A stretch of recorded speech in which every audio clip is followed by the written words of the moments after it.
Everyone, welcome to precision English classes. Noun का topic हम complete कर चुके हैं। हमने बहुत डिटेल में अलग अलग रूल्स पढ़े हैं। ठीक है, चैनल पे उसके रिगार्डिंग 10 वीडियोस भी अपलोड की जा चुकी हैं और उन रूल्स को रिवाइज करने के लिए हमने एरर डिटेक्शन एंड करेक्शन पे भी कल एक वीडियो अपलोड किया है। उसमें हमने इंपॉर्टेंट सेंटेंसेस या जो एग्जाम्स में बार बार क्वेश्चंस पूछे जाते हैं उनको डिस्कस किया है। उसी सीरीज को कंटिन्यू करते हुए आज कुछ और सेंटेंसेस हम डिस्कस करेंगे एरर डिटेक्शन एंड करेक्शन में। ठीक है, तो अगर आपने कल का वीडियो नहीं देखा है तो आप उसको चैनल पे देख लीजिए, और अगर आपने नाउन के भी बाकी वीडियोस नहीं देखे हैं तो आप उनको देख लीजिए, और अगर आप चैनल पे फर्स्ट टाइम विजिट कर रही हैं तो इसको प्लीज सब्सक्राइब कर लीजिए। So let's start.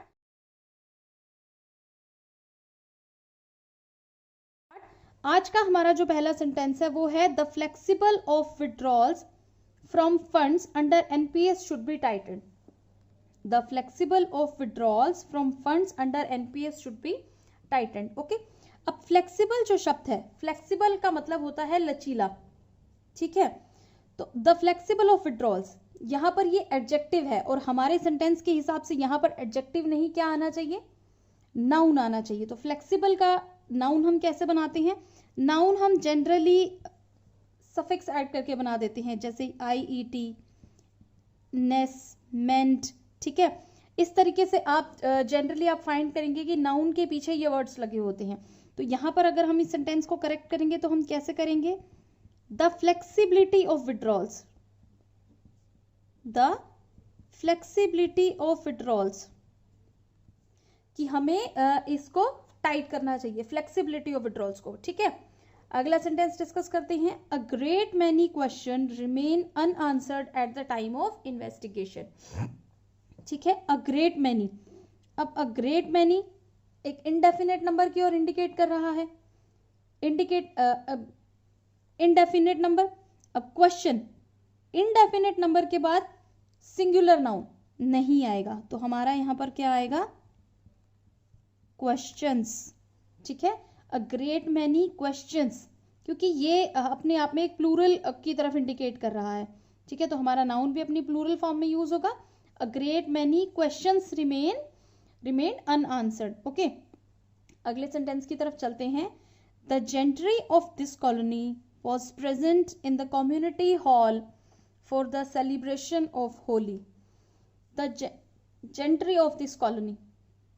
ठीक है, तो हमने यहां पर एक नाउन यूज किया है, जेंट्री। जेंट्री स्पेशल नाउन की कैटेगरी में फॉल करता है, जो हमने नाउन ऑफन कंफ्यूज में मैंने डाला हुआ है। जेंट्री देखने में सिंगुलर है but actually it is plural in meaning. ठीक है, तो इसके साथ हेल्पिंग वर्ब भी कौन सी आएगी? प्लूरल आएगी। तो हमारा सेंटेंस कैसे करेक्ट होगा? The gentry of this colony were. Gentry माने मीन्स, आप इसको मीनिंग को समझने की कोशिश कीजिए। Gentry means number of people की बात कर रहा है। ठीक है, एक इंसान की बात नहीं हो रही है, तो ऑब्वियसली यहां पर ये क्या आ जाएगा? प्लूरल आएगा, क्योंकि एक से ज्यादा इंसानों की बात हो रही है, उनके लिए हमने एक नाउन का यूज कर लिया। ठीक है, तो यहां पर वॉज की बजाय हमारा वर यूज होगा। ओके, अगले सेंटेंस की तरफ चलते हैं। My cousin brother is getting married next month. My cousin brother is getting married next month. Cousin brother, cousin sister, ये गलत इंग्लिश है, ये कभी भी नहीं यूज होता माय कजन। ओके, हम इस सेंटेंस को कैसे करेक्ट करेंगे? My cousin is getting married next month. Cousin brother और कजन सिस्टर लिखना ग्रामेटिकली रॉन्ग होता है। ओके, अगले सेंटेंस की ओर चलते हैं। The T pots handle has broken. The T pots handle has broken. T pot का हैंडल, टी पॉट एक नॉन लिविंग थिंग है, तो इसके साथ अपॉस्ट्रोफी यूज नहीं होगा। The handle of T pot, कल भी हमने डिस्कस किया था। The fans blade, non living things के साथ कभी भी पोजेसिव केस नाउन का नहीं बनता, तो यहां पर the T pots handle use करना गलत हो जाएगा। ठीक है, ये आपको ध्यान रखना है। ये छोटी छोटी चीजें एग्जाम में ये क्वेश्चंस बहुत बार पूछे जा चुके हैं। ओके, और ये हमारी कॉमन जनरली जब हम day to day spoken part पे भी हम जब आते हैं, जब हम बात करते हैं, आपस में कॉन्वर्सेशन करते हैं, तो भी these things add to our speaking skills. Okay, so आपको इन चीज़ों का ध्यान रखना है। And the more you revise this questions, the more you understand the rules, and तो आप धीरे धीरे आप देखेंगे कि आपके जो स्पीकिंग स्किल्स हैं उसमें भी इम्प्रूवमेंट होती हैं। Okay, so I would request कि आप इन जो आप वीडियोस मैंने अपलोड की हैं आप उनको एक बार दोबारा से देखें, आप उनको बार बार देखें, सो दैट कि आपको रूल्स क्लियर हो जाएं और धीरे धीरे वो आपकी जो आपकी वोकैबुलरी है, आपकी स्पीकिंग है, उसका पार्ट बनते जाते हैं। ठीक है, एक बार देख लेने से हम कई बार भूल जाते हैं चीज़ों को। ओके, अगला सेंटेंस है the parliament is divided on the bill. The parliament is divided on the bill. देखिए, पार्लियामेंट बिल पास करता है, अब वो डिवाइडेड है, यानी कि वो एक मत से उन्होंने बिल पास नहीं हुआ। तो हमने कल डिस्कस किया था और पहले भी नाउन जब हमने डिस्कस किए हैं, तो जैसे पार्लियामेंट हो गया, जूरी हो गया, कमेटी हो गया, टीम हो गया, ये नाउन ऐसे हैं अगर तो ये अपने ओपिनियन में इकट्ठे हैं तो हम इनके साथ सिंगुलर हेल्पिंग वर्ब लेते हैं, लेकिन अगर इनका ओपिनियन डिवाइडेड है तो हम इनके साथ प्लूरल हेल्पिंग वर्ब लेते हैं। ठीक है, जैसे आप इस प्रेजेंट सेंटेंस में देखते हैं द पार्लियामेंट इज डिवाइडेड, माने वो एक मत से बिल पास नहीं हुआ, तो यहां पर क्या आएगा, are. The parliament are divided on the bill. ठीक है, इन नहीं आएगा यहां पर। ठीक है, अगला सेंटेंस देखिए the parliament has pass the bill unanimously. अब हम यहां देखेंगे कि हमने यहां पर इसका आर बना दिया, यानी कि सिंगुलर हेल्पिंग वर्ब को हमने प्लूरल हेल्पिंग वर्ब में कन्वर्ट कर दिया, तो आपको लगेगा कि यहां पर भी हैज की जगह हैव आना चाहिए, लेकिन सेंटेंस के मीनिंग को समझिए, रूल्स का रट्टा लगाने की जरूरत नहीं है। The parliament has pass the bill unanimously, एक मत, यूनानिमसली का मतलब होता है एक मत से। ठीक है, एक मत से पास कर दिया तो पार्लियामेंट सिंगुलर फॉर्म में यूज होगा, तो हेल्पिंग वर्ब भी हमारी सिंगुलर ही लगेगी, तो ये हमारा सेंटेंस करेक्ट है। देयर इज नो एरर, ये मैंने इंटेंशनली यहां पर रखा है सो दैट आपको दोनों रूल समझ में आ जाए, दोनों में क्या डिफरेंस है। ठीक है, अगला सेंटेंस है time passes in its chariot majestically. Time passes in its chariot majestically. Okay, कि अब यहां पर टाइम की बात हो रही है कि जो समय है वो अपने रथ में बैठकर चलता जाता है। ठीक है, तो जेंडर की ऊपर मैंने एक वीडियो अपलोड किया है, उसमें मैंने आपको बताया है मैस्कुलिन और फेमिनिन जेंडर हम बचपन से पढ़ते हैं, लेकिन कुछ स्पेसिफिक एग्जाम्पल्स होते हैं, कुछ स्पेसिफिक एग्जाम्पल्स ऐसे हैं जो न्यूटर जेंडर में आने चाहिए, लेकिन हम उनको मैस्कुलिन और फेमिनिन जेंडर में डिस्कस करते हैं basis on the qualities of those noun. ठीक है, जैसे टाइम, वायलेंस, सन, थंडर, समर, ये कुछ ऐसे नाउन हैं जो हम मैस्कुलिन जेंडर्स में पढ़ते हैं। ठीक है, ये नाउन के एग्जाम्पल्स, इनको हम मैस्कुलिन जेंडर की कैटेगरी में काउंट करते हैं। यहां पर अब ये भी आपको सेंटेंस टू सेंटेंस डिपेंड करता है, आपको सेंटेंस के मीनिंग्स को समझने हैं। Time passes in its chariot majestically, यहां पर एक राजा की तरह टाइम का हमने वर्णन किया है, तो ये उसकी जो है मैस्कुलिनिटी की तरफ पॉइंट आउट कर रहा है, तो यहां पर हम उसके लिए इज नहीं हिज का यूज करेंगे। Time passes in his chariot majestically. Okay, अगला सेंटेंस है the earth treats us as its children not strangers. The earth treats us as its children not strangers. Okay, यहां पर अर्थ की बात हो रही है, जैसे ऊपर हमने मैस्कुलिन जेंडर के एग्जाम्पल्स डिस्कस किए हैं, उसी तरह से फेमिनिन जेंडर के भी कुछ एग्जाम्पल्स हमने डिस्कस किए थे। अर्थ, नेचर, फेम, ठीक है, गॉडेस, और क्या डिस्कस किया था, अर्थ, नेचर, फेम, गॉडेस, और हमने डिस्कस किया था और कुछ और एग्जाम्पल्स भी डिस्कस किए थे, आप देख लीजिएगा उस वीडियो को, हमने ब्यूटी डिस्कस किया था। ठीक है, तो ये सारे फेमिनिन जेंडर के एग्जाम्पल हैं। तो जैसे हमने यहाँ पर टाइम के लिए हिज यूज किया, तो यहाँ अर्थ के लिए हर यूज होगा। The earth treats us as her children not strangers. Okay, जो पृथ्वी है, अर्थ है, जैसे धरती माता हम बोलते भी हैं, ठीक है, मदर नेचर हम बोलते हैं, ठीक है, तो ये सारे फेमिनिन जेंडर्स की कैटेगरी में फॉल करते हैं, तो यहां पर हम इट्स की बजाय हर का यूज करेंगे। ओके, अगले सेंटेंस की ओर तरफ चलते हैं। The fleet of ships move at a uniform speed. The fleet of ships, यहाँ पर फ्लीट क्या है, कलेक्टिव नाउन है, ठीक है। फ्लीट ऑफ शिप्स, शिप्स का जो फ्लीट है, ठीक है। अब आपने यहाँ पर देखा शिप्स और आपने देखा मूव, तो आपको लग रहा है कि शिप्स नाउन के हिसाब से मूव जो है प्लूरल वर्ब लग रही है, मतलब जो वर्ब है वो मूव प्लूरल फॉर्म में यूज हुई है, ठीक है। लेकिन यहां पर सब्जेक्ट क्या है, शिप्स है या फ्लीट है? हमारा इस सेंटेंस में सब्जेक्ट शिप्स नहीं फ्लीट है।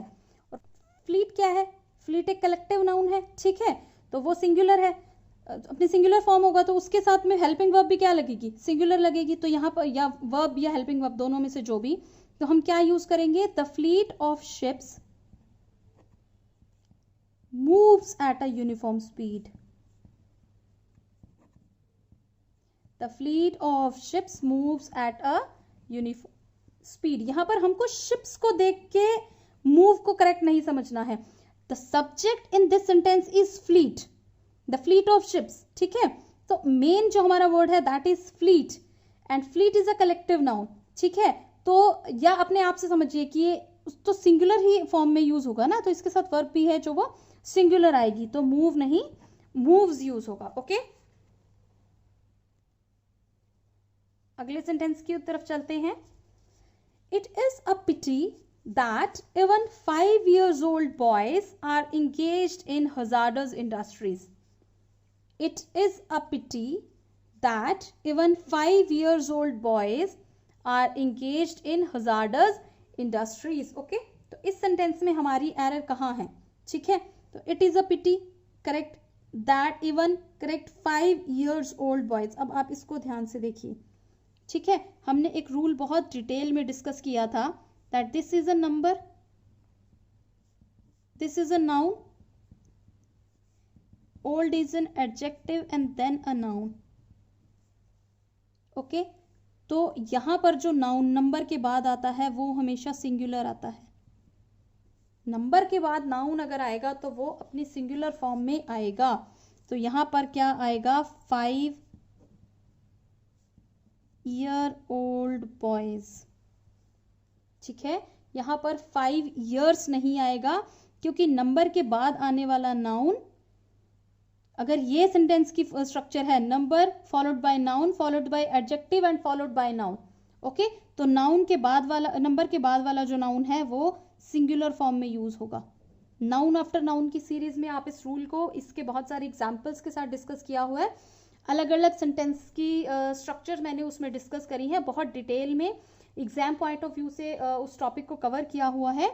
अगर आपने वो वीडियो नहीं देखा है तो आप उसको देख लीजिए, ठीक है। आपको डिटेल में यू रूल समझ में आ जाएगा, बट फिर भी यहाँ पर रिवीजन कराने के लिए मैं बता दे रही हूँ आपको दैट नंबर, उसके बाद noun, adjective and then noun हो तो नंबर के बाद वाला जो नाउन है वो सिंगुलर फॉर्म में यूज होता है। तो यहाँ पर 5 year old boys आएगा, 5 years old boys नहीं आएगा, ओके। अब अगला सेंटेंस देखते हैं, मेघन इज 5 year old। अब मैंने इस सेंटेंस को इसके नीचे एग्जैक्टली नीचे जान के रखा है सो दैट कि दोनों रूल्स कंपेयर हो जाए और क्लैरिफाई हो जाए और मिस्टेक के चांसेस खत्म हो जाए। अब इसमें भी आप कहेंगे कि मैम नंबर के बाद नाउन और एडजेक्टिव आ रहा है, बट देखिए यहाँ पर सेंटेंस फिनिश हो गया, ये एंड वाला नाउन यहाँ पर नहीं है, ठीक है। तो यहाँ पर ये वाला जो नाउन है वो इस नंबर के अकॉर्डिंग यूज होगा। अगर ये होगा कि मेघन is 1 year old,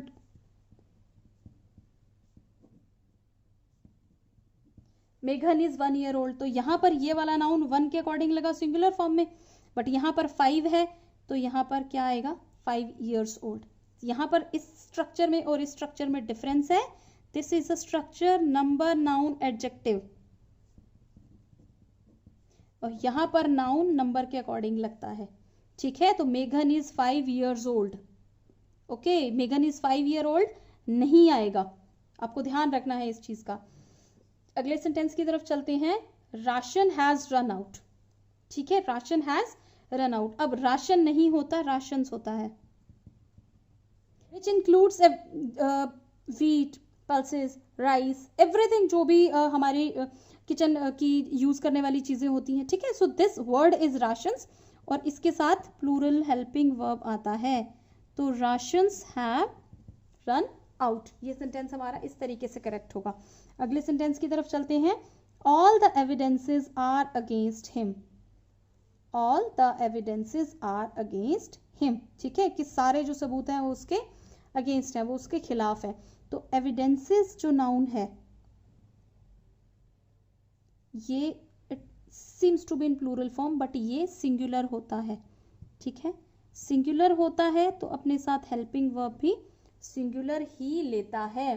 evidences is, evidences is, all the evidences is against him, ये करेक्ट फॉर्म है। This is an uncountable noun और इसकी प्लूरल फॉर्म नहीं होती है। ठीक है, ये नाउन दिखने में प्लूरल है बट इट इज सिंगुलर। अगले सेंटेंस की तरफ चलते हैं। The sceneries of Kashmir is very pleasing. तो यहां पर क्या मिस्टेक है? Sceneries. The scenery of Kashmir is pleasing. ठीक है, यहां पर सीनरी का हम प्लूरल नहीं बनाएंगे। सीनरी मतलब जो भी उसका व्यू है कश्मीर का। ओके, तो यहां पर सीनरीज नहीं, सीनरी आएगा। अगला सेंटेंस है a beauty is only skin deep said Neha at the convocation. A beauty is only skin deep. ठीक है, अब यहां पर ब्यूटी का क्या मतलब है? इट इज सुंदरता, ठीक है, और व्हेन ब्यूटी का मतलब है सुंदरता then it is an uncountable noun. हम इसके आगे ए नहीं लगाते। अ ब्यूटी डजंट इट ये कुछ नहीं होता। ठीक है, beauty is only skin deep, beauty is only skin deep. ठीक है, ये इस तरीके से करेक्ट होगा। अगला सेंटेंस है billiards are my favourite game. ठीक है, तो बिलियर्ड्स भी इसी कैटेगरी में फॉल करता है कि बिलियर्ड्स जो कल डिजीजेस के नाम हमने डिस्कस किए थे, measles, diabetes, mumps, subjects discuss किए थे, मैथमेटिक्स, सिविक्स, पॉलिटिक्स, इकोनॉमिक्स। ठीक है, they seem to be in plural form but they are actually singular. ये एक वचन होते हैं। तो billiards is my favourite game, एक गेम का नाम है बिलियर्ड्स। ठीक है, आर नहीं आएगा इसके साथ। अगला sentence he goes to office by foot. He goes to office on foot. हाँ, लेकिन अगर कोई मोड ऑफ ट्रांसपोर्ट होगा तो बाय होगा, लेकिन पैदल के लिए हम ऑन फुट का यूज करते हैं, बाय फुट का यूज नहीं करते हैं। He goes to office on foot, ना कि बाय फुट। ओके, अगला सेंटेंस डिस्कस करते हैं। One of my neighbour told me about theft in your house. One of my neighbour, एक ने बताया, किसमें से एक? पड़ोसियों में से एक। पड़ोसी में से एक तो नहीं होगा ना, तो neighbours. One of my neighbours, one of the students. ठीक है, कि स्टूडेंट्स में से एक। वन ऑफ द गर्ल्स, लड़कियों में से कोई एक। ठीक है, तो ये अगर इस तरीके का होता है सेंटेंस, वन ऑफ वगैरह यूज होते हैं तो उसके बाद प्लूरल में होगा, नाउन जो होगा वो प्लूरल फॉर्म में यूज होगा। तो यहाँ पर नेबर नहीं, नेबर्स आएगा। ओके, लास्ट सेंटेंस डिस्कस करते हैं आज के लेक्चर का। There were small audience in the meeting. There were small audience in the meeting. तो यहाँ ऑडियंस के लिए वर का यूज हुआ है जो गलत है। There was small audience in the meeting. Audience अपने साथ हमेशा सिंगुलर हेल्पिंग वर्ब या वर्ब लेता है। ठीक है, आई होप आपको ये वीडियो अच्छा लगा, तो आप इसको शेयर कर लीजिए अपने फ्रेंड्स के साथ, लाइक कर दीजिए, और मेरे चैनल पे अगर आप फर्स्ट टाइम आए हैं तो इसको जरूर सब्सक्राइब कर लीजिएगा। Thank you for watching, thank you and have a nice day.